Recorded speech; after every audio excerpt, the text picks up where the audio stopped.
Shalom Obracha. Il y a en ce moment en France, en Europe, en Amérique, dans le monde entier, une recrudescence de l'antisémitisme. On lit dans les médias des gens qui se font insulter, frapper. Il y a de nombreuses manifestations pro-palestiniennes. Il se passe quelque chose, bien évidemment. Cependant, soyons vigilants quant à l'interprétation de ces événements. Soyons vigilants quant aux décisions que nous devons prendre. Il y a toutes sortes de rabbinim malhonnêtes qui voient ici un signe de prendre la décision de faire sa aliyah, de partir en Eretz Israël. Il faut savoir que dans ces discours, il n'y a rien de Torah. Certes, Eretz Israël, c'est une grande mitzvah. Selon certains Rishonim, c'est une mitzvah de la Torah, d'habiter en Eretz Israël. Selon d'autres Rishonim, ce n'est pas une mitzvah de la Torah. Mais que ça soit une mitzvah ou non, de toute évidence, Eretz Israël fait partie des sujets fondamentaux de la Torah. Que celui qui veut faire sa lia la fasse, quelle que soit la raison, le motif. Mais de dire, puisqu'il y a une montée de l'antisémitisme, alors cela veut dire qu'il faut faire sa lia, qu'il faut partir en Eretz Israël, c'est un mensonge et ce n'est pas l'interprétation correcte des événements selon la voie de la Torah. Ces rabbinim-là, je les appelle les Nostradamus des temps modernes. Ils se permettent d'interpréter par des textes qui vont utiliser de façon incorrecte, notamment le texte le plus connu, la Gemara, au traité Ketuvot, dit tout celui qui habite en dehors d'Eretz Israël, c'est comme s'il n'avait pas de Dieu. Kemi, domé kemi shelo Eloha.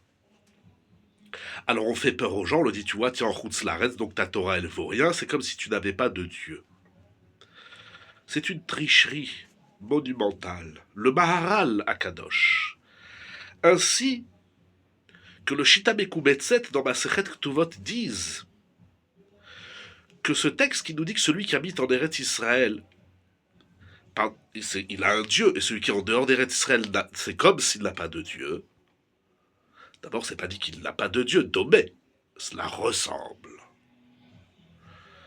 Les Rishonim, le Ran, Rabbeinu Nissim, dit qu'en Eretz Israël, on est en relation directe avec Dieu.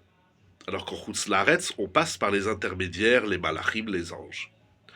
Le Maharal, donc, disais-je, et le Shitabeku Betset disent celui qui habite en Eretz Israël et qui sort d'Eretz Israël, alors c'est comme s'il n'a pas de Dieu. Mais celui qui est né en dehors d'Eretz Israël et qui habite en dehors d'Eretz Israël, en France par exemple, sur lui, il n'est pas dit comme s'il n'avait pas de Dieu.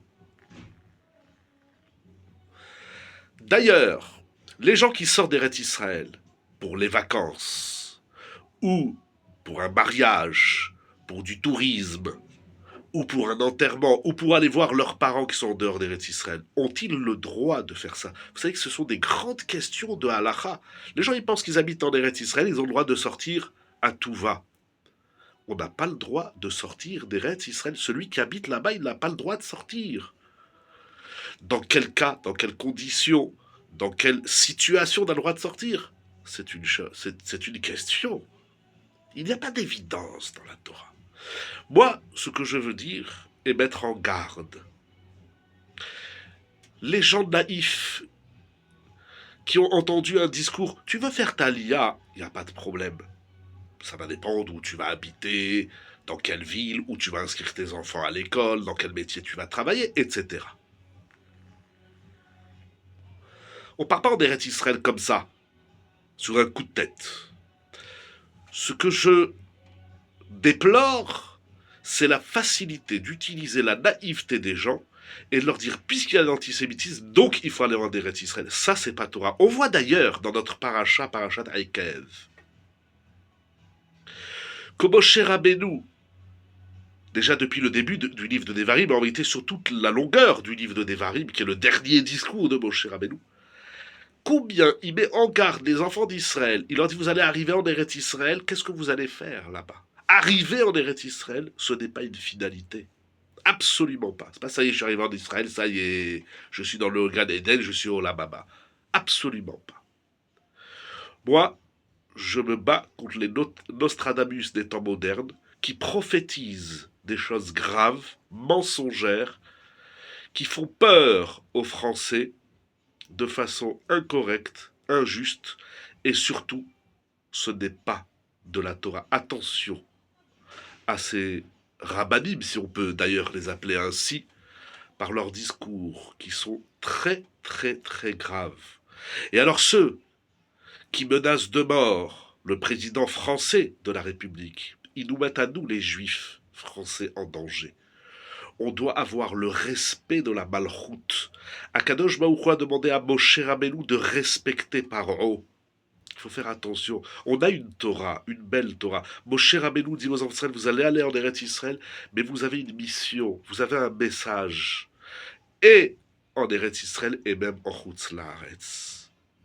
Ne soyons pas des faux prophètes qui prophétisent des mensonges au nom de la Torah, au nom de Dieu. C'est extrêmement grave. Que celui qui a décidé de faire sa lia, qu'il est la bracha, mais dans quel état d'esprit on fait sa lia? Dans quelles conditions on va en Eretz Israël? Tout ça, c'est étudié dans les poskim, dans les décisionnaires, dans la Gemara, dans le Talmud, dans les textes fabuleux et magnifiques de notre Torah. Celui qui a décidé d'aller en Eretz Israël, d'abord, a-t-il demandé conseil à son rave? A-t-il demandé la bénédiction à son rave? Va-t-il suivre les conseils de son rave? On ne fait rien sans rave dans la Torah et dans la vie.